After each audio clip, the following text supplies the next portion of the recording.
there was a moment where there was a shootout, and we were in the car driving. We were at a red light, and they were on opposite sides. And she just froze up in panic. And I was real young. I think I was in middle school. Wow. And I had to reach my leg over and press the gas and actually hold the steering wheel and drive from the passenger seat Wow. because my mom was so afraid of the violence, right? And that's why Traumatic, it's for sure, it's super traumatic. God has called me to talk about, right, the violence with guns, right?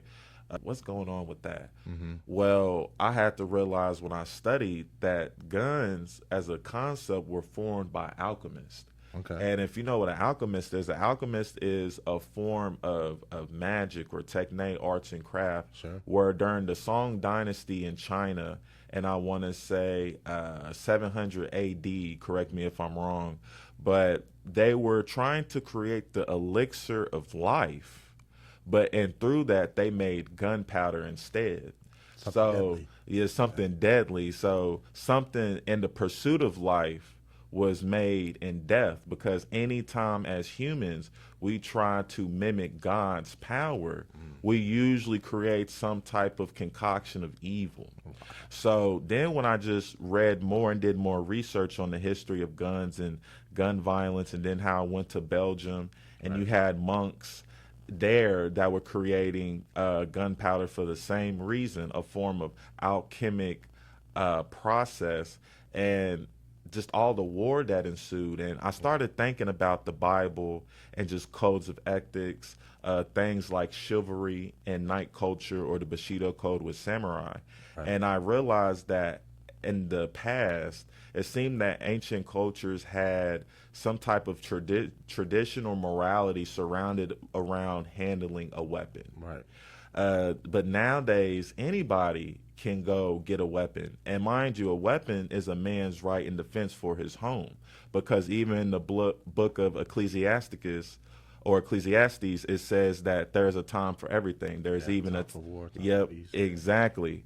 But what happens is when you have men that are not led by the Holy Spirit and do not have conviction of, like it says in the Bible, loving thy neighbor as thyself, right, is loving God in mind, body, and spirit. These two laws are alike. So when you don't have that conviction in your ways, then a weapon is something that pulls at your desires. And anytime you're led by the spirit of anger, it can possess you. Cause chaos. Exactly, because possession is ownership. Right. Is so, do we own the gun, or in that instant in anger, does the gun own you? Right. And it's a form That's a of good word, brother. yeah, it's a form of spiritual possession that is normalized, a craft, right? It's a craft, but because it doesn't have witch in front of it, people can't see the demonic implications. Woo. But it's still the same thing, and that's why we have children suffering now. Their obsession with switches, it's evil. The obsession of firing out multiple rapid fire penetrating missiles, Right. towards the human, because Even in their language, there's like it's demon time. It's like, yep, what is this, man? This is like yep. crazy. Like, what happened just to care about people? Exactly. You have children, and like you said, you see in rap culture a lot, Right. talking about demons, talking about violence, even sexualizing violence with grotesque euphemisms and Yeah. other type of metaphorical language, where you're listening and you're like, why are you describing this situation of violence romantically? Right. And it's because they want us to romanticize violence,